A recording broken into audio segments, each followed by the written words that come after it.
Good morning class 30 students. आज हम हिंदी व्याकरण में पाठ 3 का अभ्यास करेंगे, जिसका नाम है शब्द और वाक्य।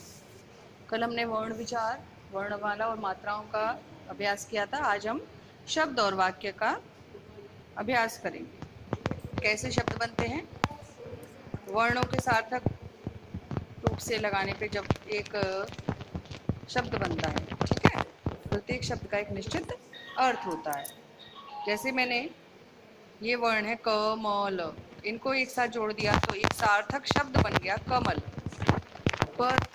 पतंग को मैंने जोड़ दिया तो एक सार्थक शब्द बना पतंग। इसका एक अर्थ है। तो वर्णों के मेल से ही शब्द बनते हैं, और वो जो शब्द बने उनका एक अर्थ भी होना चाहिए। ऐसा नहीं है कि आपने कोई भी वर्ण जोड़ दिए तो आप सोचो हर एक वर्ण का शब्द बन जाएगा। बनते हैं, लेकिन उनका कोई मतलब होना चाहिए। दो या दो से अधिक वर्णों या वर्णों एवं मात्राओं का सही क्रम में मेल, जिसका एक सार्थक अर्थ हो, शब्द कहलाता है। अब शब्द के प्रकार कितने हैं? 3 प्रकार हैं: सार्थक शब्द, निरर्थक शब्द, ध्वनि वाले शब्द। सार्थक शब्द होते हैं जिन शब्दों का कोई अर्थ होता है, जैसे पतंग, कमल, दूध, रोटी।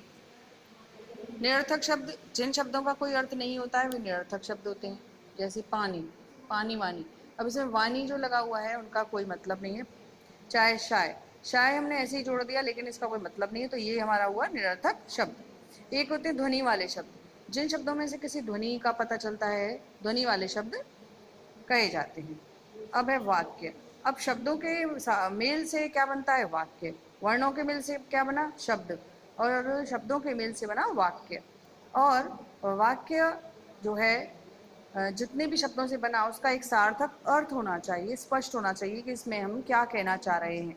जैसे दूध है पी रहा सलीम, ये इसमें जो शब्द हैं वो तो लगे हुए हैं, लेकिन इनका कोई एक सही क्रम में नहीं लगे हुए हैं। तो इनको सही क्रम में लगाकर एक जो वाक्य बनेगा वो क्या बनेगा? सलीम दूध पी रहा है।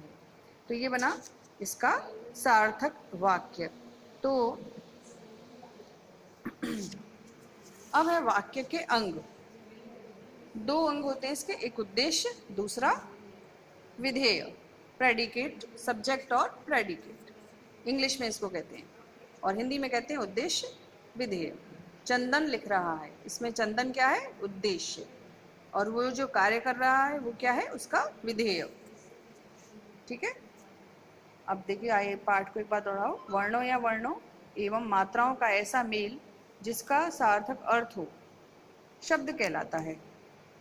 शब्दों का ऐसा क्रम जिसका एक सार्थक अर्थ हो, वाक्य कहलाता है। वाक्य के 2 अंग होते हैं, उद्देश्य और विधेय। वाक्यों में जिसके बारे में कहा जाए उद्देश्य कहलाता है, अर्थात कर्ता को ही उद्देश्य कहा जाता है।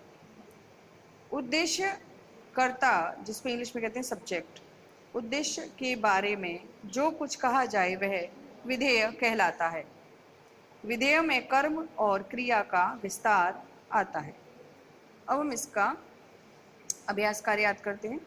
सही का निशान लगाओ।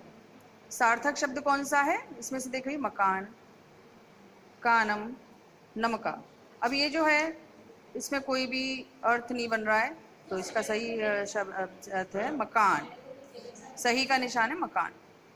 वाक्य के कितने अंग होते हैं? 2, उद्देश्य और विधेय। 2। उद्देश्य किसे कहा जाता है? कर्ता को। राम आम खा रहा है में उद्देश्य क्या है? राम। अब आप इसको पहले याद करिए और इस वाले पाठ को एक बार दोहराइए, ताकि आपको ये पाठ समझ में आए कि इसमें हम क्या पढ़ रहे हैं।